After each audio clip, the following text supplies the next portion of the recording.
Bienvenue sur le plateau des Love Sisters. J'ai le plaisir de recevoir une invitée particulière, Ornalla. Bonjour. Bonjour. Alors Ornalla, tu es chanteuse lyrique. Donc Ouais. tu vas nous faire, on va découvrir tout à l'heure un extrait, enfin dans quelques secondes, un extrait de toi. Et tu viens, je ne sais pas si tu vas interpréter ton single ou une autre chanson, le Au diable, Au diable. Donc tu vas interpréter quelle chanson? C'était Au diable. Tout à l'heure en live. C'est ça, Au Hein, diable. d'accord. Oui. On va regarder un petit extrait de toi. D'accord.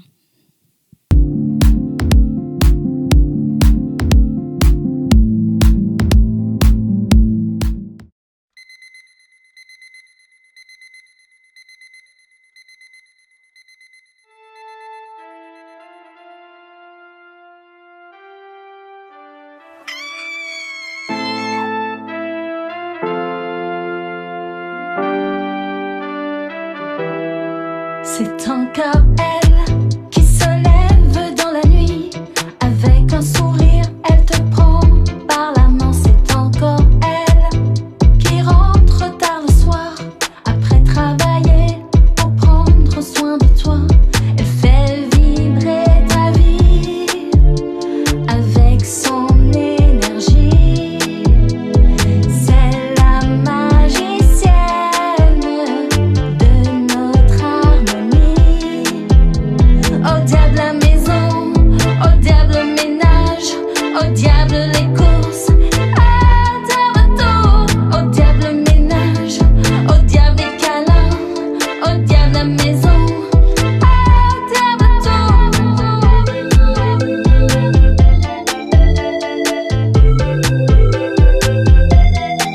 C'est toujours elle qui te prend dans ses bras. Elle te câline avec ses mots d'amour. C'est grâce à elle que l'histoire s'est créée. Molto forte, elle illumine nos vies. Quand tout semble sombre, elle éclaire le chemin. Dans chaque sourire, elle subit tes humeurs. Si elle dit au diable la maison, au diable le ménage, au diable les courses, au diable tout. Au diable le ménage, au diable les câlins, au diable la maison, au diable tout. L'amour c'est l'amour, même au quotidien. Avec elle, chaque jour est une fête.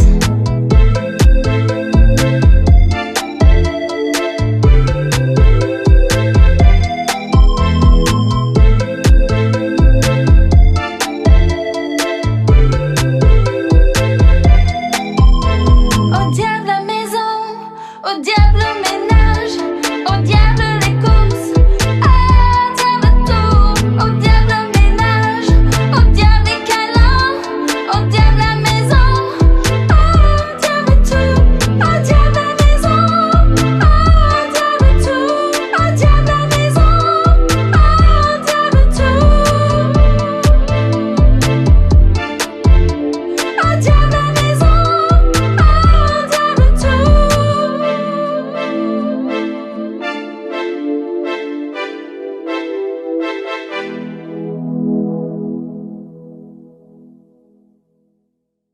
Alors Ornalla, d'où te vient cette voix si particulière? C'est un mix un peu de mon expérience, hein. Musique lyrique, classique, et puis je fais aussi de la comédie musicale. Et j'adore la pop. Je suis assez fan aussi de Rihanna, de pas mal de musiciens. Pas mal, pas dans mal, le pop. pas mal. Et ton titre est très fort quand même, hein? Ornalla, au diable. Oui, au diable. Au on diable. a l'impression qu'on parle du diable, mais non. Est-ce ce que n'est tu as pas voulu le diable. libérer, exorciser? Exactement, j'ai voulu libérer quelque chose et je pense que c'est un message à faire passer et j'espère qu'il sera bien porteur, hein, pour tout le monde, mais en tout cas il est assez fort, oui, le titre il est assez fort, effectivement. Et qu'as-tu ressenti lorsque tu as fait ton clip, est-ce que c'est toi qui a écrit le synopsis ou le storyboard, comme on veut, peu Alors, importe. Une partie. Une partie. Mais j'ai travaillé avec un réalisateur qui m'a Tu étais aidé. devant la caméra, Oui. derrière aussi, ou pas? Derrière aussi, parce que on voyait quand même les autres. Je n'étais pas seule sur le tournage, donc il y avait pas mal d'acteurs. C'est une énergie presque brûlante. C'est ça. non, ça, il fallait être des deux côtés, en tout cas. Oui. D'accord. Ah ben, ça va être super, là. On va écouter avec impatience. Alors, comment trouves-tu l'équilibre entre la rigueur de l'opéra et la liberté de la chanson? C'est très vaste, en fait. C'est multiple. Profond. Oui, c'est ça, parce que le lyrique, c'est vrai il fallait que j'arrive à trouver ce que j'aime, en fait. J'adore le lyrique, mais j'adore aussi la pop, donc j'avais envie de faire un mix de tout ça. Et donc voilà, donc je me suis libérée et j'ai interprété de mon cœur comme c'est venu. D'accord, c'est super. Donc, je voudrais savoir, Au diable, ça parle d'une expérience personnelle ou d'un combat universel? C'est plus universel, mais quelque part, il y a un peu du personnel, on va dire. C'est un peu Il y a toujours un peu d'expérience. personnel quand on écrit. Voilà. Donc, c'est toi qui es auteur. C'est ça, exact. Est-ce que tu es compositrice? Oui, c'est moi qui gère tout. Donc, Tu gères tout? oui, Tu oui. as un petit studio chez toi? Après, sauf pour le studio, j'enregistre dans un studio pour la partie vocale, pour avoir un son de meilleure qualité, parce que je n'ai pas... Bah, c'est mieux. Voilà, exactement, pour la qualité. Mais sinon, pour le reste, oui, c'est moi qui... je travaille sur un logiciel de MAO. Alors, je vais te poser une question. Tu fais un single, un seul titre. Est-ce un vouloir ou est-ce que parce que tu trouves qu'un titre, on va l'écouter plus que, par exemple, quelqu'un qui sort un album de 10 titres ou de... Non, ce n'est pas un vouloir parce que un titre, c'était pour commencer. C'est un début, en fait. Là, tu débutes. Je débute parce que c'est vraiment tout. On va tout t'utiliser, nouveau. tu sais. non, je débute, mais derrière ça, il y a un album qui est prévu. Il y a un album qui est prévu. Voilà, un EP certainement pour cet été, pour la suite. Alors, tu as chanté, tu chantes sur scène. Mhm. Qu'est-ce que tu chantes le plus? Quelle est la chanson qui te touche le plus quand tu chantes sur scène? La chanson qui me touche, il y en a tellement. Finalement, toutes. Et en lyrique, j'adore le fantôme de l'opéra. Ça, c'est un morceau que j'adore. Et c'est vrai que je suis assez inspirée par ça. Là, c'est des reprises. Oui, là, ça reste des reprises. Mais en lyrique, je fais que des reprises. En fait. Oui, voilà, c'est ça. Mais en perso, voilà, au diable. Au diable. Autre chose. Au diable. C'est ça. Et à côté, je chante un peu de tout aussi. Hein. J'interprète pas mal de morceaux personnellement. Diamond de Rihanna. Voilà. Et... Alors j'aimerais maintenant, on va aller vers ton expérience personnelle. Tu chantes depuis combien de temps? Alors mon envie de chant a commencé à mon adolescence, vers mes 15 ans, 16 ans. D'ailleurs, j'ai commencé par des petits tournages de clips à 16 ans et au Gabon. Oui, tu avais déjà ça dans le sang. Et voilà, exact. Mais écrire des chansons, ça a plus commencé également à mon adolescence, mais quelque part depuis l'enfance, parce que j'ai commencé par écrire une chanson pour mon père. Et j'ai toujours voulu le mettre en avant. Et mais la musique, comment elle t'est venue c'est en écrivant des chansons. Parce que faire de la musique, c'est pas évident. Non, ce n'est pas évident. Qu'est-ce que tu fais J'ai commencé par écrire, en fait, une chanson. Tu fais la mélodie d'abord ou tu fais... Non, je fais la mélodie dans ma tête et puis... Donc la mélodie, tu peux la chanter. C'est ça. Tu la chantes et après tu sais où tu vas dans tes notes. C'est ça. Et après, j'essaie d'aller chercher quelque chose qui va avec pour avoir un ensemble. Ouais. Exact. C'est très bien ça. Donc tu m'avais dit quel est ton logiciel toi pour te servir de la musique? C'est la suite GarageBand. Ah mais c'est très bien. C'est très bien pour débuter et en plus c'est compatible avec Logic. C'est ça, Logic. Donc, qu'est-ce que tu comptes faire dans ce parcours artistique après Le Diable? Tu m'as dit un album.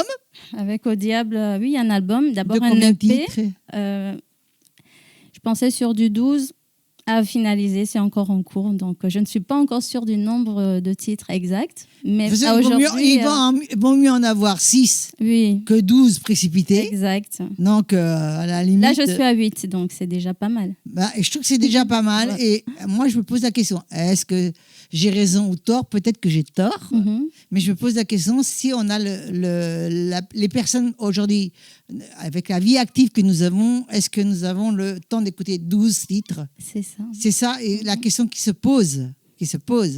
Alors, je trouve que déjà, 5-8 titres, c'est pas mal. Hein. C'est ça, mais l'EP, en fait, c'est pour cet été. Ça serait sur 3 titres, dont Au Diable, et 2 autres qui viendraient se rajouter pour un tube d'été. Tu auras le titre de l'album sera aussi Au Diable? Non, je vais y réfléchir. Mais là, ça sera un titre sur l'EP, en fait. Hein. D'accord. Donc, il faut que je trouve... Sur la totalité des titres, c'est ça que tu veux dire? Exactement. Donc, en plus, il y a quelque chose qui m'a beaucoup plu quand je t'ai eu au téléphone et je t'ai un peu interviewé, si on peut appeler ça comme ça. Tu fais du hautbois. Oui. Ça, Oui. c'est très intéressant Oui. parce qu'il n'y a pas beaucoup. Ouais, c'est vrai. Il n'y a pas beaucoup qui font du hautbois et moi, j'aime beaucoup. C'est riche. Ouais, c'est très riche. C'est très riche. Alors, là tu as été obligé d'aller à l'école. Je suis au conservatoire. Je suis mes cours au conservatoire Voilà. actuellement et ça fait plusieurs années que j'y suis. Et là, le hautbois, j'ai commencé tout juste l'année dernière en fait. Donc c'est ma 2e année là. C'est tout nouveau, mais voilà, j'adore. Ah oui, moi aussi. Tu le sais très Oui, bien. tu m'as dit. Exact. Non, et en même temps, tu vas nous faire un live, donc j'aimerais que tu me parles un petit peu justement de tout ce parcours que tu as fait et qu'est-ce qui se passe aujourd'hui dans ta tête. Est-ce que quand tu te regardes dans le miroir, est-ce que tu es fière de toi, par exemple? Je pense que oui, je suis fière de moi, mais il faut déjà que j'aime ce que je fais. Dans un De premier toute façon, on temps. a toujours à apprendre aussi. Hein. On apprend. Moi, j'apprends tout le temps. Il faut tout le temps apprendre des autres, des uns et des autres. Et je trouve que c'est super pour avancer. Voilà. Que ce soit en termes négatifs, des critiques négatives sont toujours bienvenues chez moi. Il n'y a pas de souci pour ça. Si c'est dit gentiment. Tout dépend Exactement. comment on le dit. Hein. Exactement. Il faut que ce soit Tout est acceptable. Tout dépend comment on le dit. Il faut que ce soit constructif. Voilà. Et comment dire, parle-moi un petit peu de tes scènes que tu fais, les scènes que tu fais, comment tu démarches. Est-ce que tu démarches là ou est-ce que tu construis seulement encore? Je construis, mais oui. J'ai commencé aussi à démarcher auprès des radios pour pouvoir faire passer mon titre. La preuve, tu es à Love Sister. Voilà. Du coup, non, je suis ici. Et c'est pas une radio, c'est une TV. C'est ça, exact. Maintenant, j'ai commencé à envoyer mes titres aux chaînes radio. Et j'ai quelques retours positifs. Après, c'est tout récent. Hein. Le titre, il est sorti le 16 janvier, donc c'est vraiment... D'accord. Combien de minutes il fait ton titre?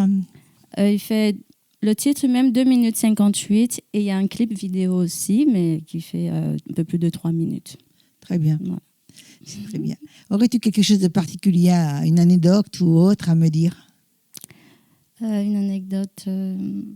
non, pas particulièrement comme ça, mais... Bah, que tu veux réussir, tout simplement. Ah oui, mais bien sûr.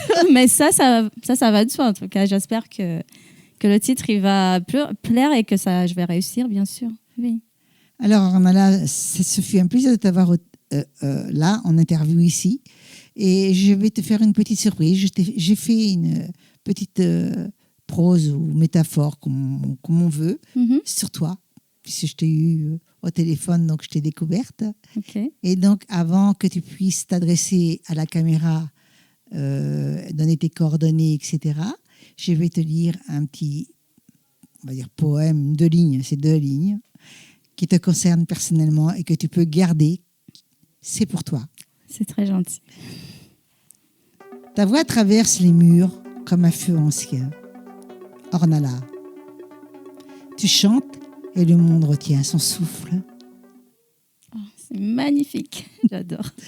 Ornella, tu vas regarder la caméra et tu vas nous dire comment on fait pour te joindre. Alors, vous pouvez me joindre sur mes réseaux sociaux, Ornella, Instagram, TikTok, Facebook. Vous avez aussi accès à mon site internet www.ornella.com. Et vous avez la possibilité de me joindre par là. Vous avez un formulaire, vous pouvez vous inscrire à la newsletter et vous recevrez bien sûr un retour de ma part avec plaisir. Alors, ce fut un plaisir. Nous allons te voir en live. Merci. À tout à l'heure. À tout à l'heure.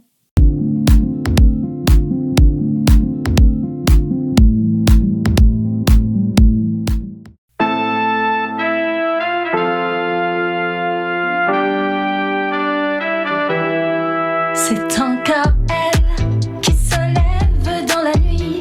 Avec un sourire, elle te prend par la main. C'est encore elle qui rentre tard le soir après travailler pour prendre soin de toi. Elle fait vibrer ta vie avec son énergie. C'est la magicienne de notre harmonie. Au diable la maison, au diable le ménage, au diable les courses, au diable tout, au diable le ménage, au diable les câlins, au diable la maison, au diable tout.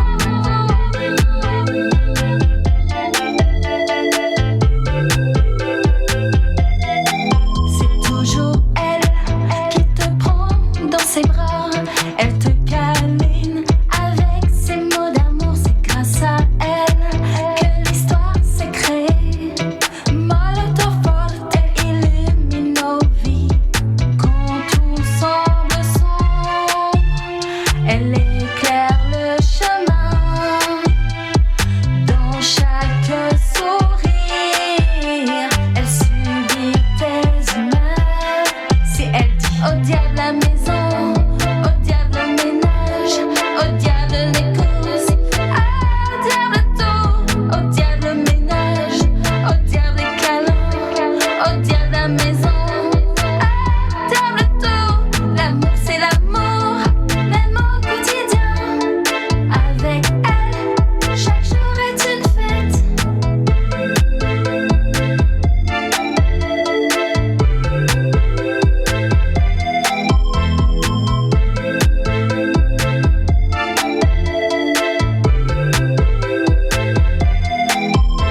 Au diable la maison, au diable le ménage, au diable les courses, au diable tout, au diable le ménage, au diable les câlins, au diable la maison, au diable tout, au diable la maison, au diable tout, au diable la maison, au diable tout, au diable la maison.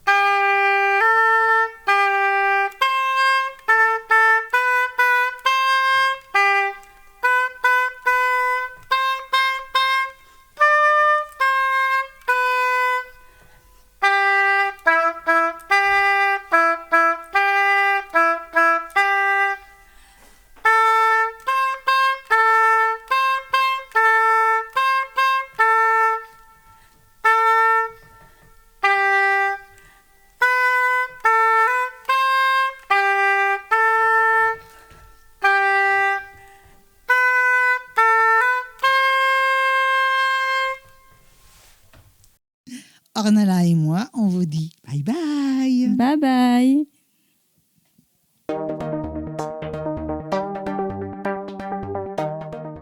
Alors nous allons continuer l'expérience de l'interview avec Sarah Vagabond.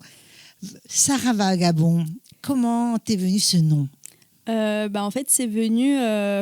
Vagabond, c'est le nom de mon groupe qui est sur Paris et qui est multiple champion du monde, etc. Et j'ai eu l'occasion de faire plusieurs émissions télé. Et en fait, On va en parler. c'est venu comme ça. En gros, tu l'as volé. Non, on s'appelle tous. Non, quand même. Je m'amuse. Donc, on va parler un peu de toi. Sarah, à quel moment as-tu compris que la danse était plus qu'une passion, mais une nécessité dans ta vie ? Moi, déjà, j'ai commencé la danse à l'âge de 6 ans. Donc, en fait, ça fait plus de 10-15 ans que je fais ça. Et en fait, je sais pas, en fait, je suis née avec. Donc, j'ai gros, ouais, je suis née avec. Il n'y a même pas de souvenir, il y a juste clairement, une naissance. Ouais, clairement, ouais, j'ai pas de souvenir d'avant de Sarah qui danse pas. Donc, en fait, ça fait partie de ma vie et c'est ma vie, quoi. Sarah, tu as traversé des scènes immenses comme Incroyable Talent Ouais.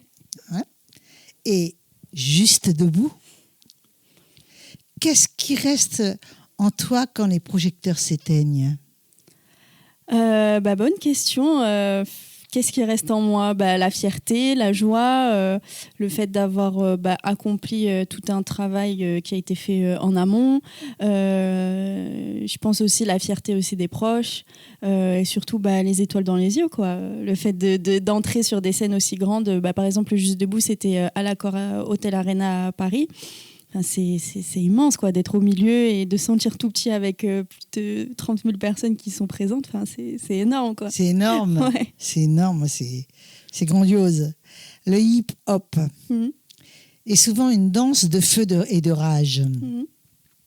Mais chez toi, on sent aussi beaucoup de grâce. D'où vient cette douceur? Je pense que c'est peut-être un trait de personnalité. En fait, c'est une danse qui, on va dire, ma danse, c'est une danse qui me ressemble, je pense.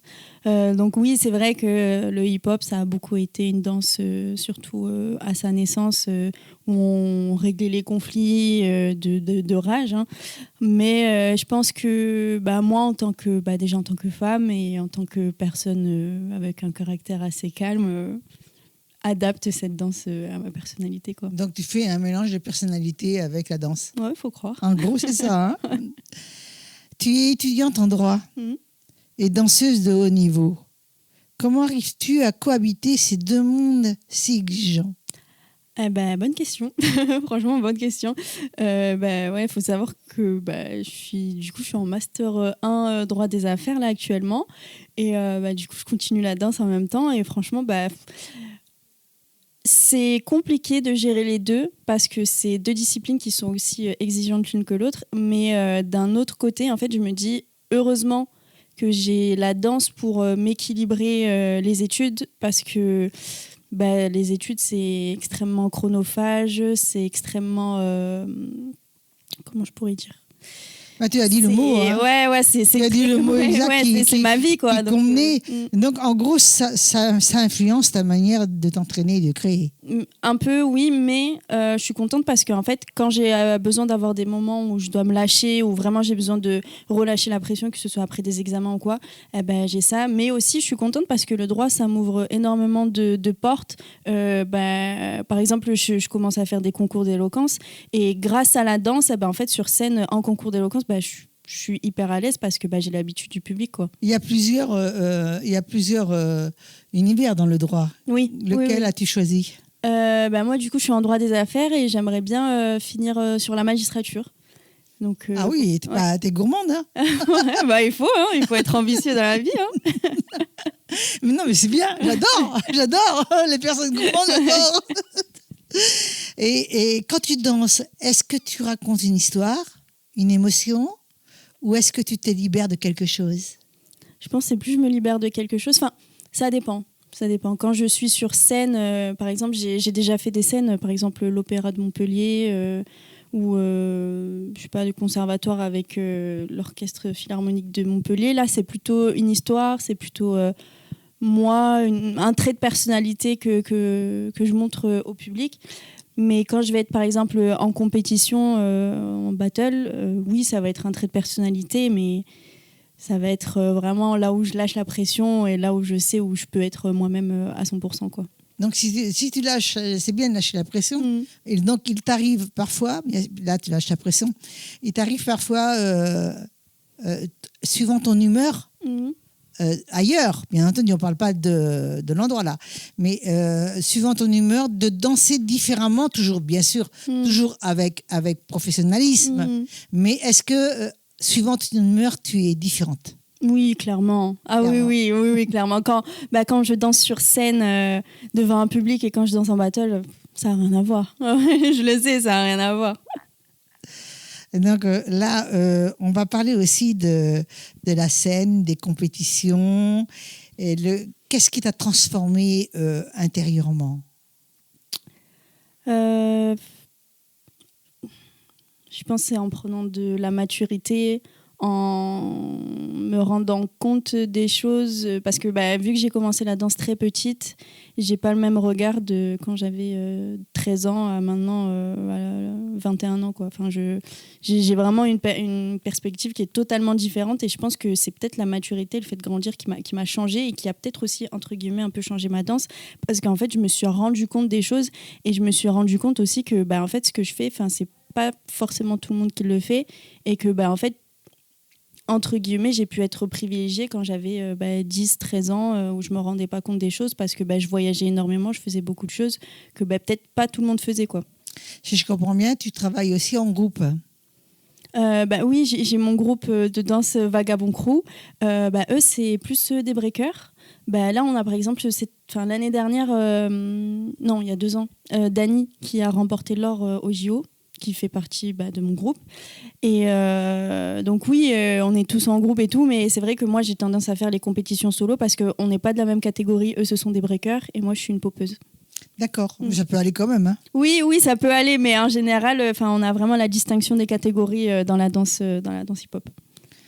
Sarah, dis-moi, as-tu déjà douté de toi?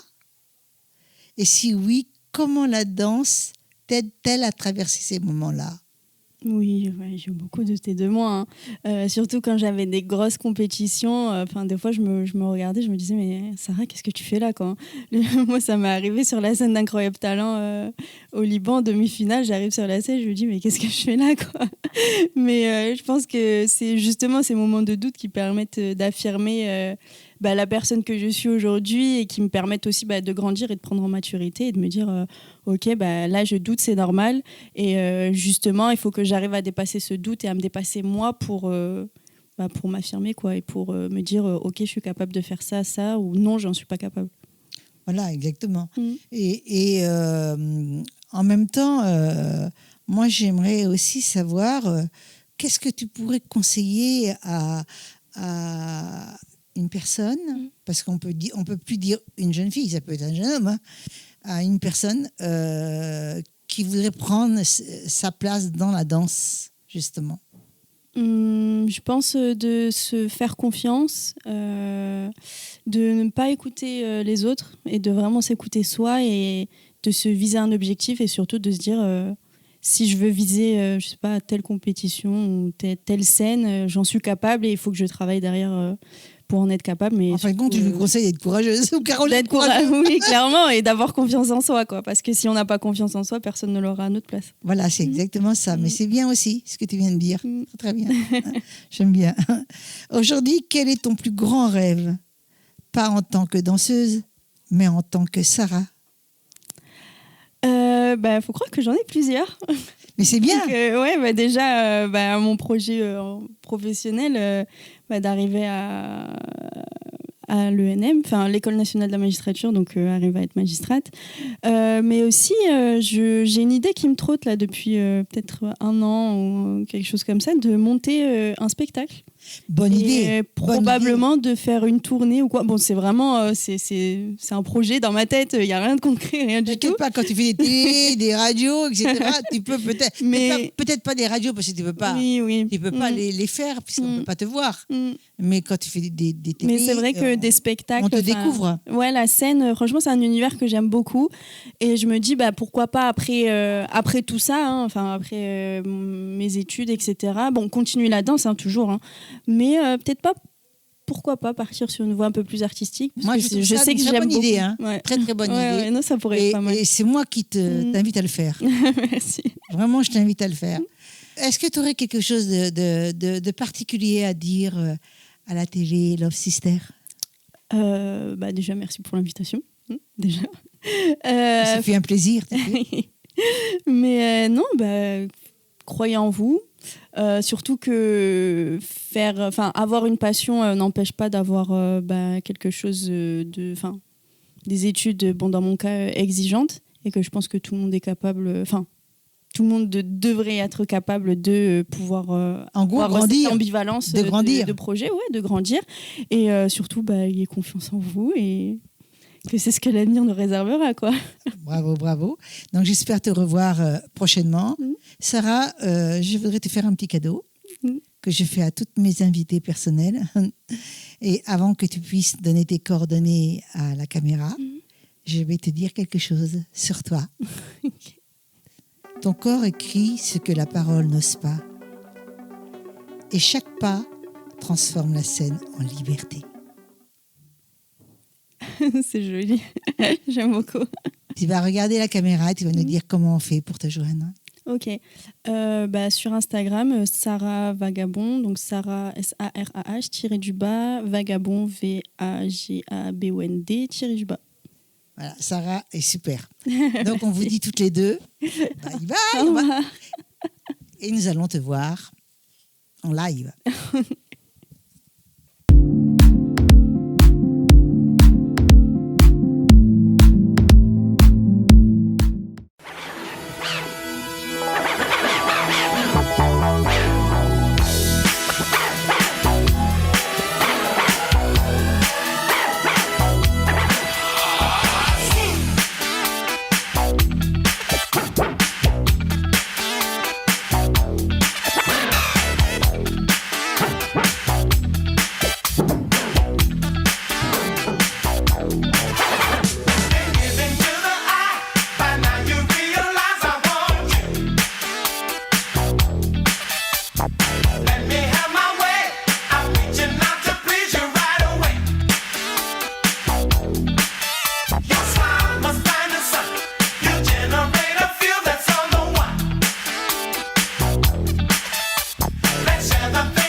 J'ai le plaisir de recevoir Julie, créatrice de plumes.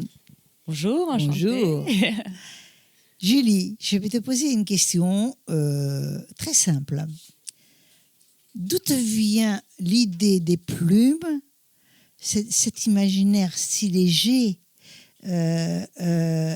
cet amour que tu as? Alors moi, j'ai toujours aimé tout ce qui était décoration, création. Et c'est vrai que j'aime les plumes par rapport à la légèreté, à la féminité, à la liberté. Parce que voilà, ça vient des oiseaux. Les oiseaux sont libres, volent. Donc, voilà. Et en plus, les plumes, ils les perdent. Donc, Oui, c'est pas, tout à on ne fait pas de mal. Tout à fait, oui, on ne fait pas de mal et on les réutilise pour faire des décorations. Alors à la base, ça s'appelle des jujua. Ce sont des coiffes de guerriers camerounais. Voilà, ils portaient ça pendant les cérémonies. Donc c'était vraiment posé sur la tête et ça a été transformé après en décoration. Alors on peut faire plein de choses avec, hein. Mais moi là, j'aime les décorations murales et en fait on a l'avantage d'avoir beaucoup de couleurs. Ça apporte également du mouvement. Voilà, on peut faire plein de choses. La question va être pertinente. Comment tu arrives à te fournir d'autant de plumes lorsque je vois les expos là?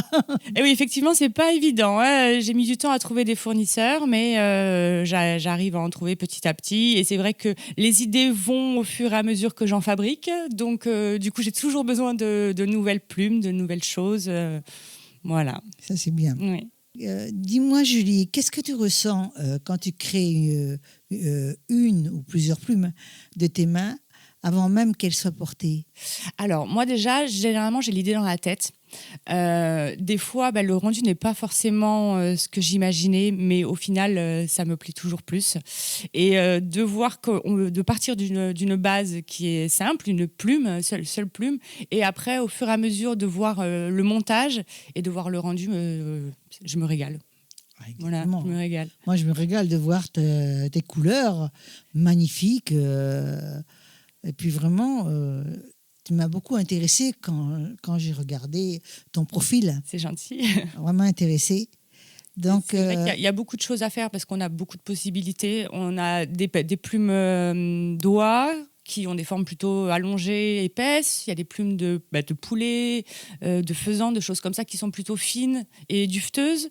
Donc on peut jouer sur les différentes plumes pour avoir du plat, du relief. Il y a plein de possibilités, oui. donc, je pense que tes plumes racontent souvent une histoire. Oui. Hein? Comment naît cette intention au moment de la création?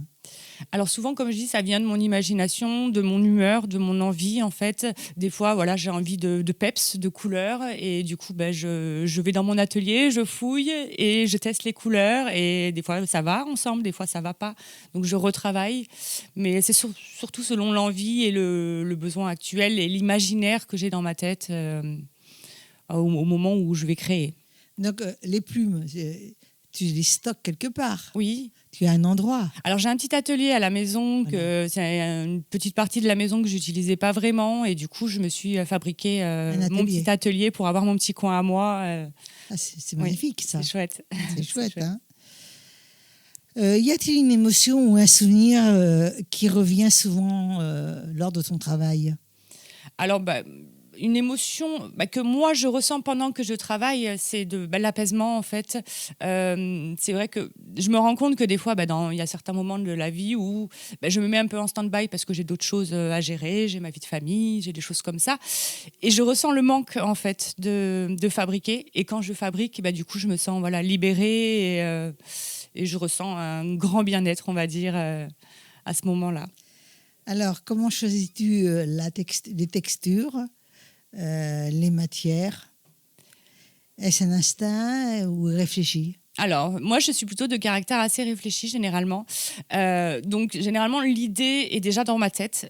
J'essaie de la poser, mais comme je vous disais, des fois, le rendu n'est pas celui qu'on imaginait. Donc, voilà, on modifie, on met plus de plumes, d'autres couleurs, d'autres formes de plumes pour pouvoir avoir le rendu qui, au final, n'est pas forcément le même qu'on a dans la tête, mais qui nous correspond également.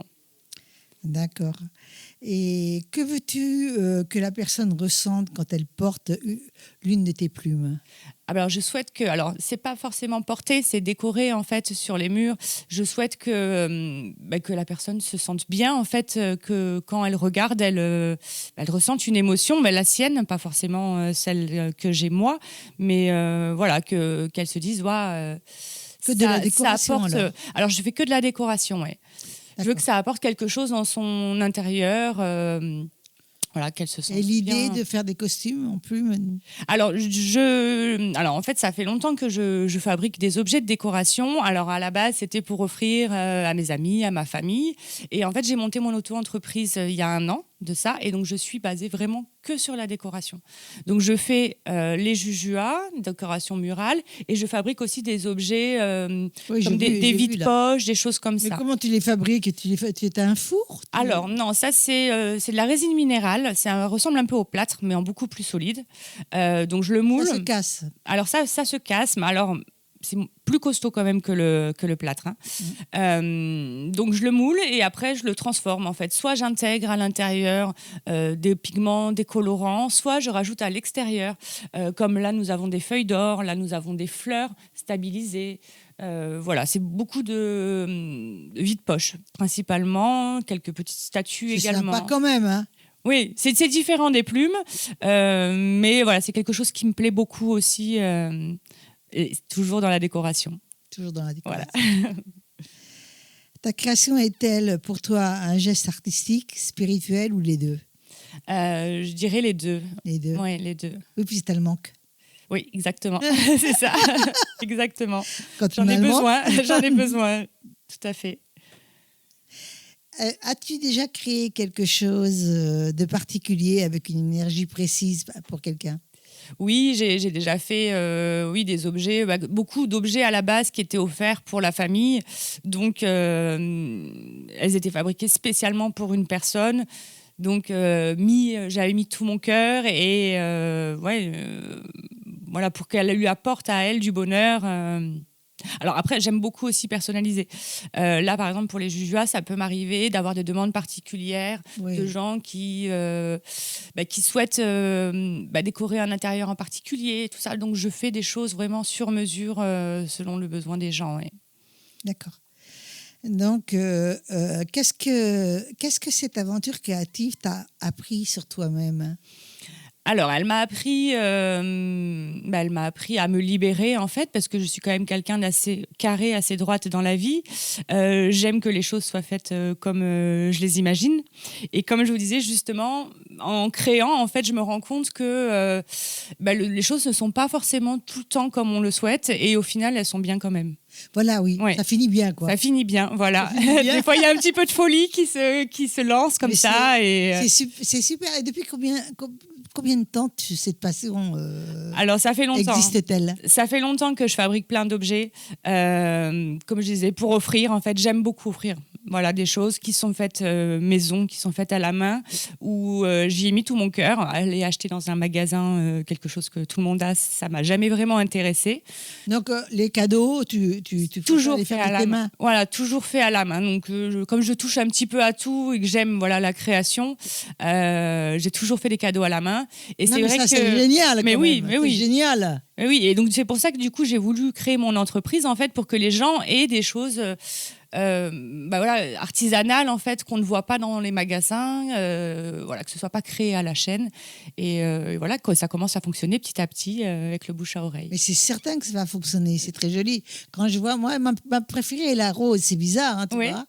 La déco rose qui est sur la guitare, là. Ouais, C'est une de mes préférées ouais.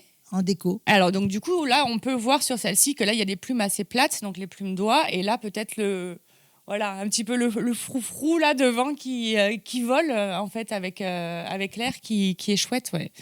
C'est pour chouette. ça, chacun sont différents et expriment des choses différentes. Après, voilà, j'utilise des petites choses pour orner un petit peu. Je peux utiliser des coquillages. J'utilise aussi des miroirs. Là, on a une perle au milieu. Voilà, il y a tellement de choses à faire. Tellement de choses. Je Oui. vois avec les miroirs sur le mur, là. Ouais, Donc, tu as bien décoré. Hein. En plus, tu as participé à la décoration. j'en ai profité. Chez Love Sister. Voilà, unique. Le plateau C'est est unique. unique aujourd'hui. Aurais-tu quelque chose de spécial pour ton avenir à me dire? Eh bien, écoute, j'espère que je vais pouvoir continuer mon entreprise et que je vais pouvoir fabriquer plein de choses pour les gens et que je vais pouvoir continuer à libérer ma créativité. Julie, je pense qu'on va te reprendre parce que c'est très intéressant avec d'autres créations, Oui, certainement. plaisir. Alors, je t'ai créé un petit poème pour toi, Oui, uniquement à toi et qui t'appartient d'accord, c'est chouette. avant que tu puisses donner tes coordonnées à la caméra D'accord. et je vais te le lire. Julie, tes plumes murmurent des secrets d'âme et chaque souffle que tu poses devient une caresse dans le monde. Oh, c'est très joli. Merci beaucoup. C'est très joli. Est-ce que tu peux regarder la caméra et nous dire comment on fait pour te joindre? Oui.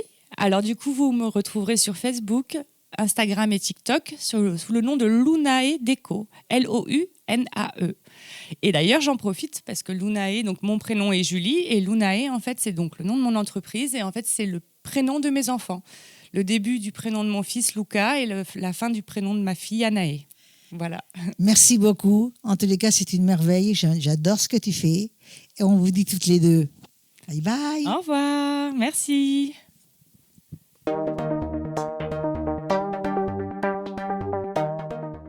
Alors, j'ai le plaisir de recevoir une artiste différente de tout à l'heure, Séverine Fontenot. Séverine, bonjour. Bonjour.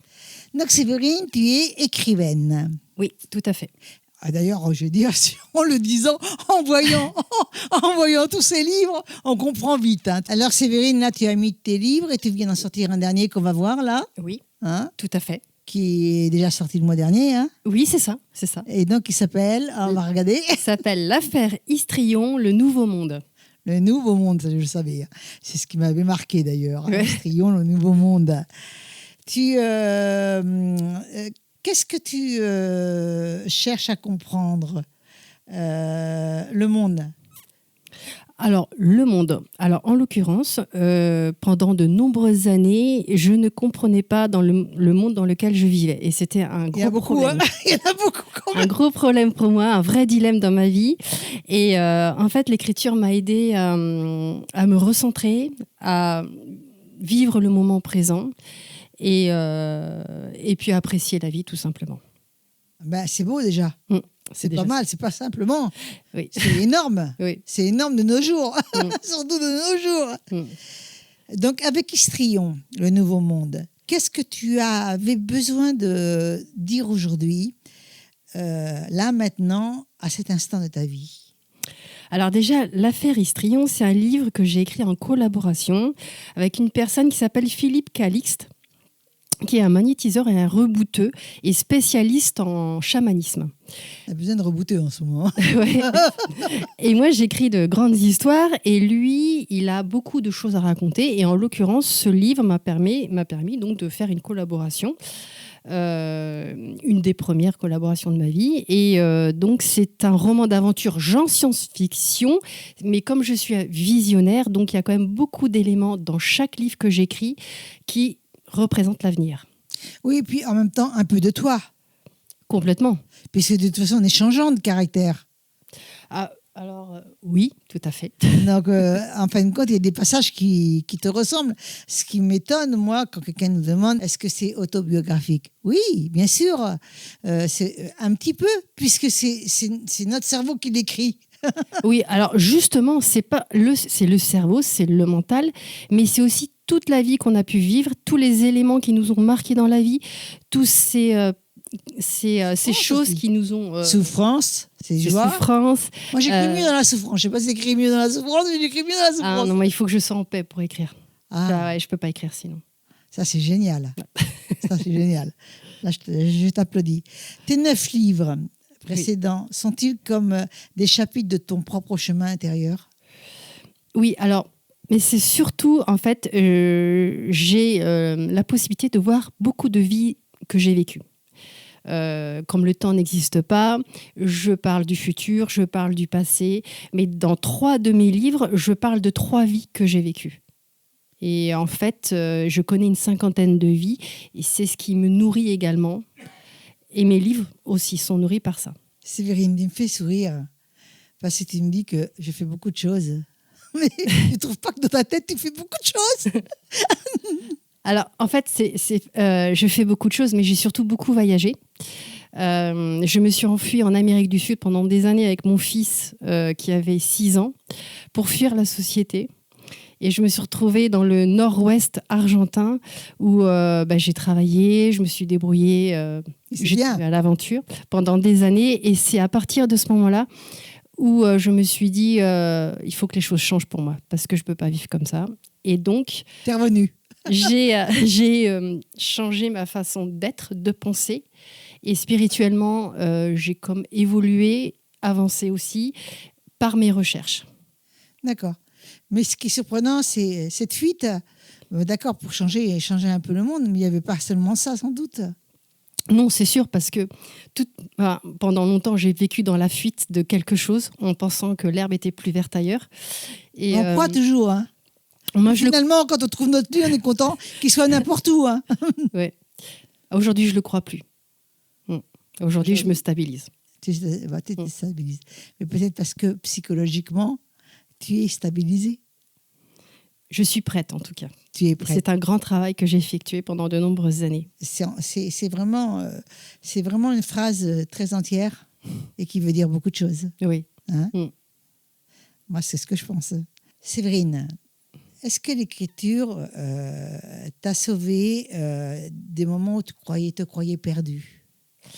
Alors, me sauver, pas vraiment, mais par contre, m'a permis d'être en paix et de faire ce qui est mon chemin de vie. Parce que D'accord. mon chemin de vie, c'est vraiment d'écrire des grandes histoires où là, j'ai, ainsi dire, planté des graines dans tous mes livres qui permettent, si les gens le souhaitent, les prendre en considération et grandir par rapport à ces graines. Moi, ce que je pense, tu vois, quand je t'écoute parler, je pense que quand on dit on peut penser que lorsque tu écris, tu es seul. Mais finalement, non, tu es accompagné tout le temps. Oui, tout à fait. Donc, tu n'es pas seul. Oui. Donc, tu as vécu déjà ton histoire avec quelqu'un, avec toi-même peut-être, mais avec quelqu'un. Mais c'est fou ce que tu me dis, parce qu'en fait, je me suis sentie abandonnée toute ma vie, toujours dans une grande solitude, et c'est ce qui s'est vraiment passé, en fait, depuis que je suis toute jeune. Et que c'était vraiment un traumatisme pour moi, et qu'à l'heure d'aujourd'hui, je l'ai largement soigné par tous mes voyages, parce que j'ai vraiment parcouru le monde avec mon sac à dos, seul ou avec mon fils, aussi bien dans le Pacifique, en Afrique, en Amérique du Sud, en Amérique du Nord. Et tout ça, l'écriture, les voyages, m'a permis de me reconstruire. Bien entendu, ça va de soi. Hein. Quand tu prêtes ta plume à d'autres, parce que tu prêtes ta plume à d'autres, Oui. hein, est-ce que tu entres dans leur âme ou est-ce que tu poses la tienne à côté? Je pose la mienne à côté. Heureusement. Oui. Et justement, j'ai écrit un livre qui s'appelle « Osez y vivre », où j'ai interviewé 50 personnes qui ont passé les frontières pour arriver en France, avec 11 nationalités différentes. Et là, ils se sont mis à me confier des choses très fortes. D'ailleurs, ils se sont même mis parfois à pleurer parce que personne n'a su les écouter. Ce sont des gens qui ne parlent pas très bien le français. Et comme je suis prof de FLE, français langue étrangère, donc j'ai eu la possibilité de les écouter, de travailler avec eux. Et donc j'ai créé ce livre au fur et à mesure. Et c'était aussi quelque chose d'important, puisque pour eux, quand ils ont vu ce livre, quand ils ont lu ce livre, ben, ça les a vraiment touchés du fond du cœur. Alors, je vais poser une question. Déjà d'une, c'est très intéressant parce que là, ce sont des vrais chemins de vie, des vraies histoires. chemins de vie, des vraies histoires. Et tu les fais uniquement en français ou en toutes les langues? Pour l'instant en français, j'aimerais bien les faire traduire. Oui. D'accord. Très intéressant, parce que ça c'est aujourd'hui possible. Et justement, j'ai aussi écrit un livre qui s'appelle Isra Roula, j'ai quitté mon pays. C'est un Afghan qui était infirmier dans son pays et démineur dans la montagne. Et en fait, il m'a raconté toute sa vie aussi. Et j'ai écrit un livre que pour lui. Et donc, c'est toute une histoire incroyable. Et j'ai été touchée par sa gentillesse, par le fait qu'il puisse s'adapter aussi bien en France. Et donc, le livre, il est là. Ça s'appelle Isra Roula, j'ai quitté mon pays. Alors, je vais te poser une autre question là-dessus. Lorsque tu prends l'histoire de quelqu'un, oui. Est-ce que tu demandes une autorisation ou tu fais signer une autorisation? Oui, tout à fait. Voilà. Tout à fait. Ça, c'est important de le Oui, faire, complètement. Hein, voilà. Oui, tout à fait. Et donc, est-ce que tu donnes des droits d'auteur ou tu ne donnes pas de droits d'auteur? Alors, il y a deux choses. Je suis prête-plume, c'est-à-dire que j'écris des livres pour les gens. D'accord, mais ça, c'est pas pareil. Eh bien, justement, si je suis prête-plume, mon nom ne figure pas sur le livre des gens. Je fais leur autobiographie, leur biographie, et je disparais. Là, en l'occurrence, c'est moi qui écris le livre, donc je garde les droits d'auteur. D'accord. Par contre, personnellement, si je vends une 30aine de livres, je vais donner de l'argent à cet homme. Une partie de mes ventes. C'est-à-dire comme une association qui donne un don. Oui, tout à fait. Voilà, c'est exactement ça. Oui. C'est ce que je ferais. Moi aussi. Ouais. Très bien. Très bien. Comment fais-tu pour rester sincère quand tu écris dans un monde qui va trop vite? J'écoute mon cœur. Seulement. Oui. Raison. Je me fais guider par... Alors, je dirais une chose. Séverine, tu as raison. Le nouveau monde d'Histrion, c'est un futur ou une renaissance intérieure? Les deux. Les deux? Oui, les deux. Explique. Alors, l'affaire Histrion, c'est un avenir possible. Et en même temps, c'est la profondeur de l'âme. C'est des gens qui étudient le monde spirituel, mais également le vrai monde, parce qu'ils découvrent que le monde invisible, c'est le vrai monde. Et donc, dans un monde futur où ça se déroule en 2086, c'est toute une belle histoire autour de l'évolution humaine, à savoir pourquoi est-ce que l'homme change finalement, mais parce qu'il écoute tout ce qui est à l'intérieur de lui. Et aussi, il écoute devant aussi. Oui. À force de lui bourrer le crâne aussi, il écoute devant aussi. Alors, l'invisible est un monde qui est assez méconnu. On ne fait que supposer tout n'est qu'illusoire, on ne sait pas vraiment.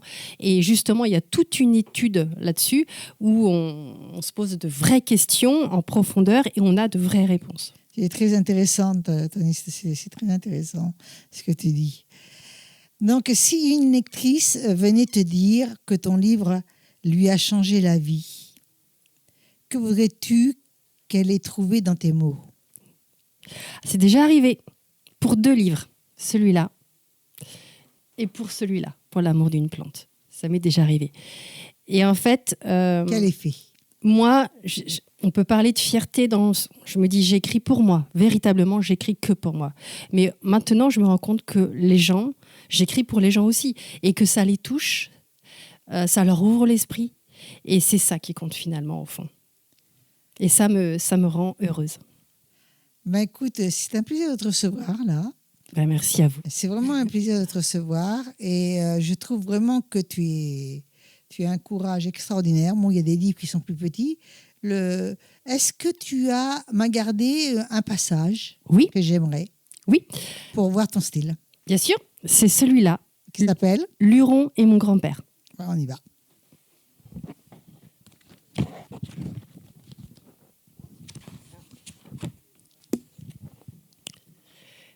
Une petite maison peu ordinaire, faite de pierres aux teintes variées, surgit comme par enchantement au cœur d'un hameau bordé de peupliers.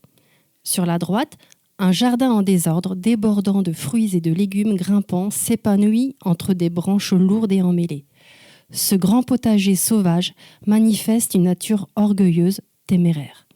Il m'a fallu près d'1 heure après la sortie de l'autocar pour la trouver, perdue dans une campagne oubliée. Une chance que je l'ai aperçue, bien dissimulée, comme si elle ne voulait pas être dérangée. Elle dégage quelque chose d'ermite, de reclus. Les saisons étant déranglées, je m'étonne que fruits et légumes poussent avec une telle liberté, dans ce chaos si parfait. Ils grandissent parmi les broussailles, mêlés au parfum d'une végétation sauvage. Je reste de longues minutes à contempler ce paysage foisonnant, attiré malgré moi, avec l'envie soudaine de cueillir une poire, une pêche, et de les croquer à pleines dents. Je caresse distraitement quelques épis de blé, bordant une allée aux allures de sortilège. Dans ce lieu, j'ai la sensation que des êtres hors du commun, fées ou elfes, vivent dans les herbes folles, pendant que les tiges dansent avec le vent. Un petit paradis fait pour attendre, pour regarder, pour laisser venir le souffle d'un miracle. Quelle douceur, quelle lumière sublime les couleurs de ce jardin envoûtant. Bravo, bravo. Vraiment bravo pour le style, bravo pour cette écriture. Je t'admire. Séverine, je t'ai fait un petit cadeau. Wow, j'adore les cadeaux. T'aimes bien, oui, je sais que t'aimes. T'aimes beaucoup de choses d'ailleurs. Et donc voilà, ce que je pense moi de toi. Tu écris comme on ouvre une blessure pour la guérir. Chaque livre est une main tendue dans l'obscurité. Bravo, magnifique. Tu vas regarder la caméra, tu vas nous dire comment on fait pour te joindre.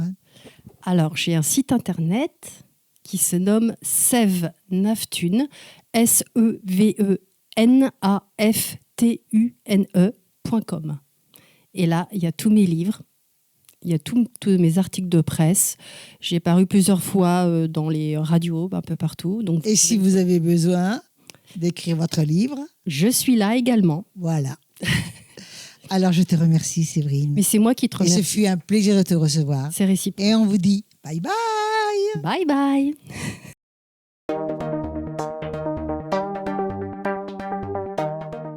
J'ai le plaisir de recevoir, c'est un ami, n'est-ce pas? Oui, Fredo le Cigalois. exact. Donc, depuis longtemps, on communique ensemble. Oui, c'est vrai. On s'appelle souvent d'ailleurs. Stéphane aussi, Stéphane aussi. que je salue au passage. Oui. Ouais. En tout cas, c'est une belle rencontre, hein, puisqu'on s'est rencontrés il y a un peu plus d'1 an et demi. J'avais vu Stéphane sur des plateaux et pour moi, c'est magique parce que c'est une passion, la musique, l'univers. C'est vraiment magique. Et là, tu es invité par nous, par Love Sister, pour l'album de 10 titres Oui. pour enfants. Et avec une chanson cachée. avec une chanson cachée dont on va parler tout à l'heure. Non, c'est pas celle-là. Elle est toujours cachée? Elle est toujours cachée, mais je ne veux pas dévoiler le secret. Non. Je dirais Alors, ne le dévoile pas. Voilà. Ne le dévoile pas. Ne le dévoile pas. Et je voudrais savoir, donc là, les 10 titres que tu fais là, dans quel état d'âme tu l'as écrit?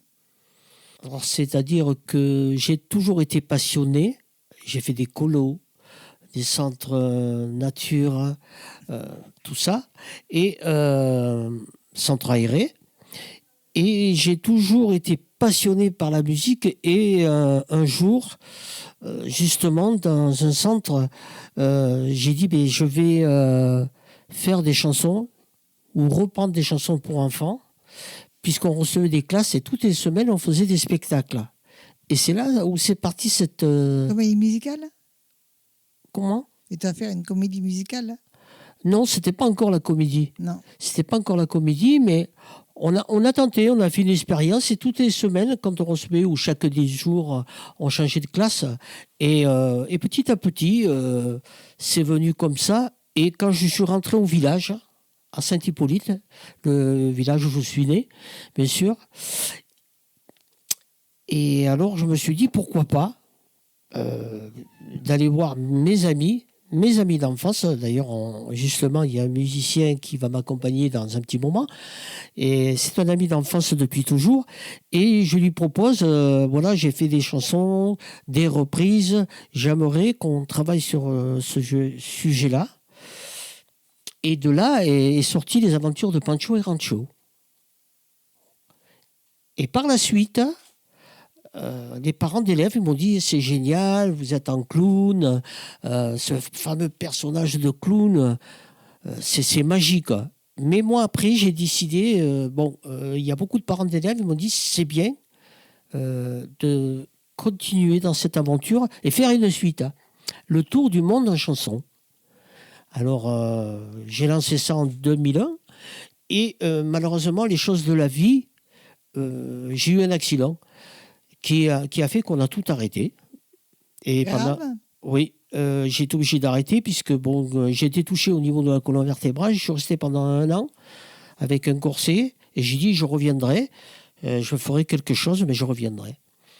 Et quelques années après, en 2008, j'ai dit je lance la comédie musicale et je sors ma chanson phare qui, dans les années 2000, tout au début, 2001, grâce à des parents d'élèves, et on avait travaillé sur des textes et on fait le tour du monde et on a sorti Tahiti et qui m'a valu bien sûr de faire de nombreuses radios à l'époque et y compris je suis parti sur Paris mais moi j'y croyais pas parce que j'avais sorti 2 albums de canulars en 2001 pour aider justement la station où je suis actuellement animateur Radio Escapade.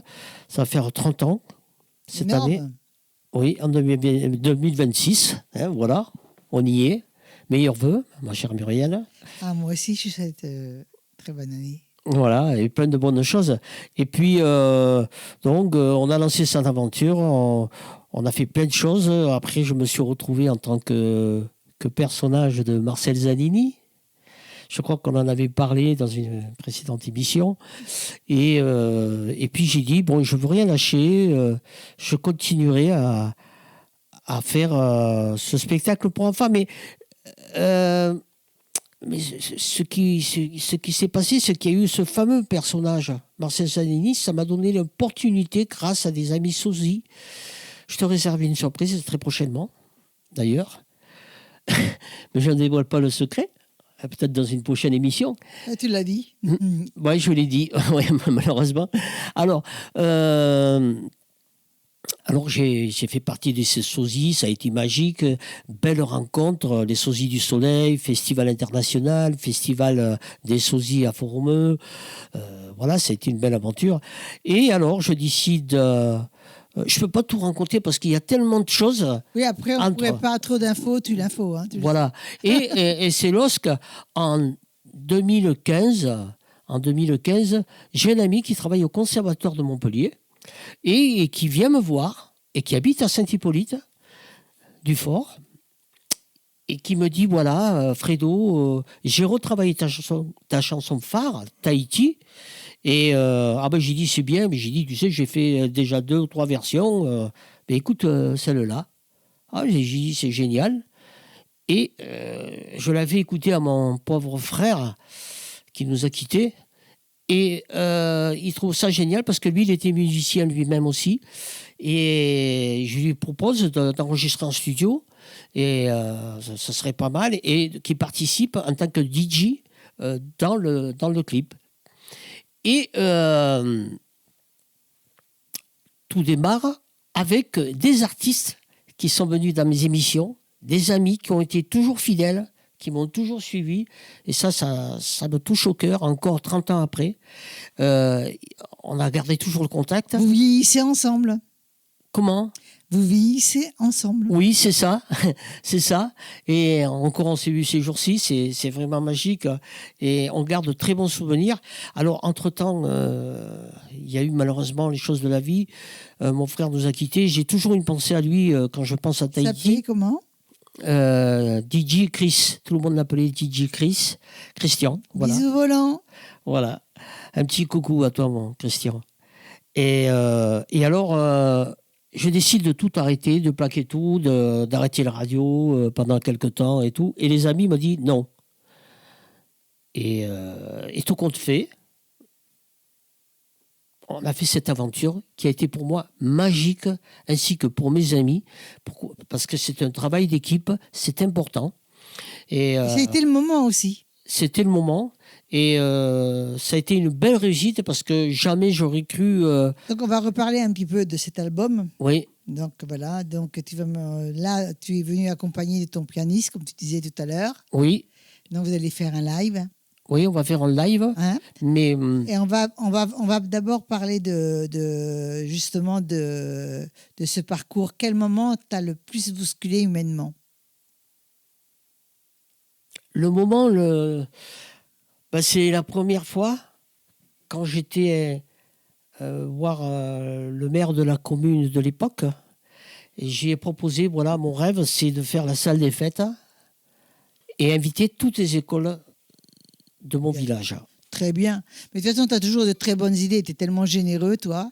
Et j'ai été vraiment très touché. D'ailleurs, on va en parler. Pourquoi aujourd'hui je refais ce spectacle ? On va en parler d'ici quelques instants. J'étais touché de voir que tous les parents ont joué le jeu, ainsi que les professeurs d'école ou les instituts. Et il y a eu 450 enfants qui sont venus voir le spectacle. Ça a été magique. Il y a eu dedans, il y avait qui jouait, il y a eu Magali, Francky et Eric, que nous allons découvrir d'ici quelques instants. Et pour moi, ça a été un moment très fort au niveau musical. Bien sûr. Très fort. Donc on va y aller. On va parler justement de tout ça. Maintenant, Oui, on va faire la publicité de ton album. oui, Ça, c'est important. oui. Alors, il faut dire une chose, que l'album est sorti je crois qu'il est sorti si je ne me trompe pas, il est sorti en 98. Il y avait toutes les chansons. C'est un remix. Alors, un remix, mais avec des nouvelles chansons quand même. D'accord. Voilà. Mmh. Mais on va garder la chanson phare de Tahiti parce qu'il existe 2 versions. Il y a la version Tahiti, tout court, qui nous a valu de faire Paris, et la version remix remix à la version Patrick Sébastien. On salue Patrick Sébastien, voilà, coucou. Et ça, c'est la même chanson, mais comme me disait mon Plusieurs musicien, versions. il y a plusieurs versions. C'est plus festif, tandis que la première version s'adapte plus aux enfants. Donc Fredo, on va reparler un petit peu de ça justement. Qu'aimerais-tu que les gens ressentent quand ils écoutent justement Tour du Monde pour la première fois ? Très bonne question. Eh bien, ils ressentent, à mon avis, quand ils voient le spectacle, je pense qu'ils de voir leurs enfants heureux, ça c'est magique, le sourire, mais en plus de ça, il n'y a pas que ça. C'est qu'il y a nos aînés qui ont assisté à ce spectacle et qui l'ont vu à travers la Semaine Bleue, parce que je suis ancien responsable j'ai travaillé dans un EHPAD pendant plus de 30 ans. Et donc, j'ai partagé ce spectacle avec eux et les enfants. Je pense que et les parents ont toujours été ravis parce que le contact est très bon. Et aujourd'hui, les parents qui ont vu le spectacle, comme ma fille qui a toujours été avec moi et que j'embrasse bien fort, et qui ont vu le spectacle et qui m'en parlent aujourd'hui, ça c'est vraiment magique. On va finir sur cette note. Si ta musique était une île, ce serait laquelle? Tahiti? Tahiti, j'ai d'autres chansons. C'est vrai, ça m'a... Jamais j'aurais cru. Parce que c'est grâce à des parents d'élèves. C'est parti d'une histoire de rigolade, mais dans le but de faire un spectacle. Mais Tahiti restera toujours Tahiti. Et encore, je suis très content. Ces jours-ci encore, j'étais au vœu de la commune, de la municipalité, en présence de tous les Cigalois. C'était vraiment magique. Et alors, il y avait un grand orchestre qui était là, la philharmonique de notre village, et qui ont joué des morceaux, mais ils ont fait des répétitions, et puis il y a eu des moments très creux. Et des gens qui étaient là, des Cigalois, des enfants qui ont vu le spectacle dans cette salle, ils disent oui, nous avons un artiste ici, Fredo le Cigalois, et chante-nous Tahiti en attendant. Eh bien, écoute, Fredo, on va t'entendre chanter là. Oui, mais avec plaisir. On va t'entendre chanter en live. Mais avant tout, je voudrais t'offrir 2 petits mots, un poème pour toi. Ah, ben c'est gentil, c'est gentil. Fredo, ta musique voyage comme une mer chaude. Et chaque note nous emmène plus loin que les mots. Ça me touche. Je voudrais que tu regardes la caméra et que tu dises comment on fait pour te joindre, comment on achète ton album, etc. etc. Alors, il sera bientôt, très prochainement, sur les plateformes. On va le retrouver avec clé USB. Voilà. Donc, il faudra me contacter. Je peux dire le numéro ?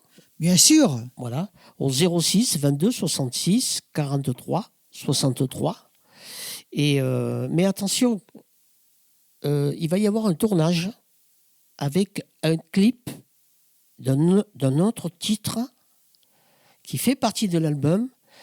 On est en partenariat avec le musée de la soie à Saint-Hippolyte-du-Fort. Je salue la présidente et elle est venue me chercher pour faire un reportage. Et de là, ça m'est venu une idée de tourner dans le musée, puisqu'ils ont créé des ateliers pour enfants. Et on va faire venir des enfants, des parents, des artistes, et qui vont reprendre en chœur la chanson avec moi. Bravo, bravo. Donc, comment on fait pour te joindre là ? Te joindre au niveau des réseaux sociaux, par exemple ? Alors, bien sûr, je suis Fredo le Cigalois. Ça, c'est Facebook, mais pas partout sur les réseaux sociaux comme TikTok ou sur mon site. Voilà, vous marquez Fredo le Cigalois sur Google, vous trouvez. On trouve partout, donc et là on peut avoir tes clés, on peut avoir tout. Ouais. Et à chaque passage que tu feras, il y aura tes clés que les gens pourront acheter sur scène. Voilà. Alors je voudrais dire une chose, c'est que d'ici quelques instants, je vais interpréter, mais pas Tahiti, on aura l'occasion de le voir. Voilà, exactement. Voilà. Là, je vais reprendre une chanson de Hugo Frey que j'ai remixée. Que j'avais essayé à l'époque, ça a très bien marché, et un petit medley au synthé avec qui sera suivi d'un petit medley à la guitare. Alors nous allons le découvrir et on vous dit, Fredo et moi, à tout à l'heure. À tout à l'heure.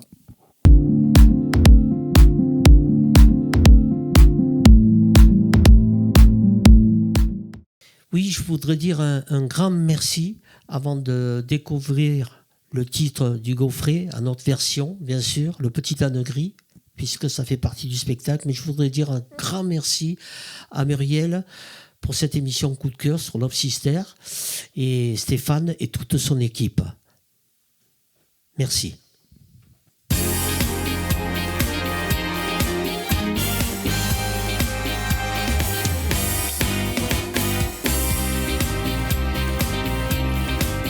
Écoutez cette histoire que l'on m'a racontée.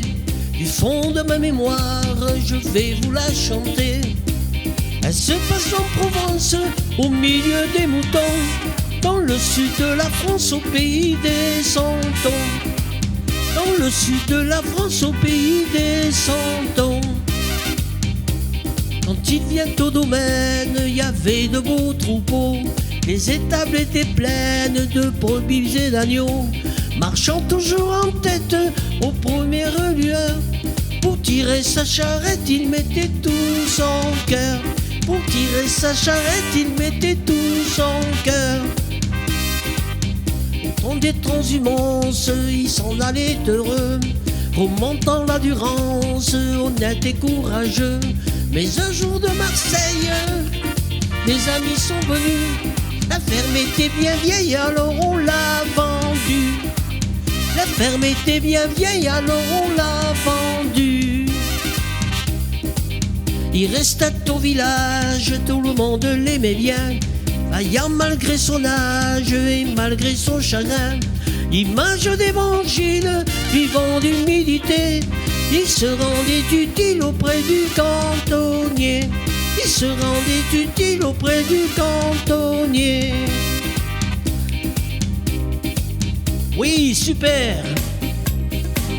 La la la la la la la la la la la la la. La la la la la la la la la la la la. Cette chanson sans gloire vous racontez la vie, vous racontez l'histoire d'un petit âne gris. Vous racontez l'histoire d'un petit âne gris.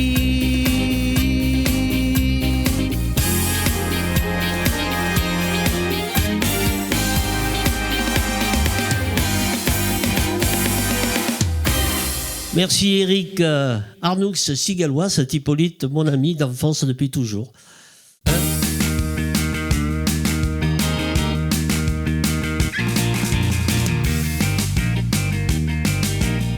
Connaissez-vous l'histoire choubidoubidouwa de la petite mandarine choubidoubidouwa qui vient je monte choubidoubidouwa? Comment danser le rock'n'roll?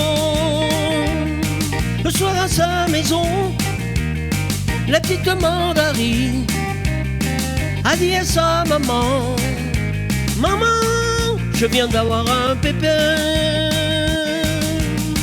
Ne sens-tu pas battre ton cœur, il s'éparpille en mille fleurs, et prends la main de ton ami, et tu seras toujours unis.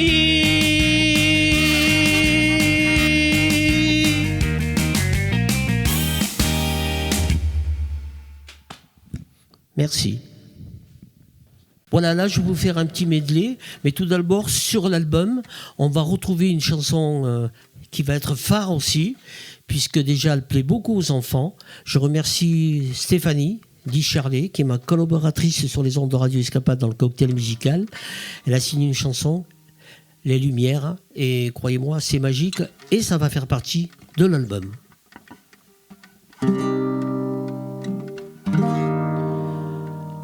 Je suis un cow-boy, mes amis m'appellent Colorado. J'ai un cheval blanc qui s'appelle Eldorado. Elle s'appelle Alice, elle va de ville en ville pour chanter des chansons à tous les enfants du monde. Au creux de mon oreille, c'est plus qu'un soleil. Au creux de mon oreille, c'est plus qu'un soleil. Un tout petit je t'aime, t'aime, t'aime. Un tout petit je t'aime. Un tout petit je t'aime. Un tout petit je t'aime. Donna. Et petite fille, ce soir fait-il froid dans cette petite partie du globe? faire le tour du monde en chanson. Merci beaucoup, Love Sister.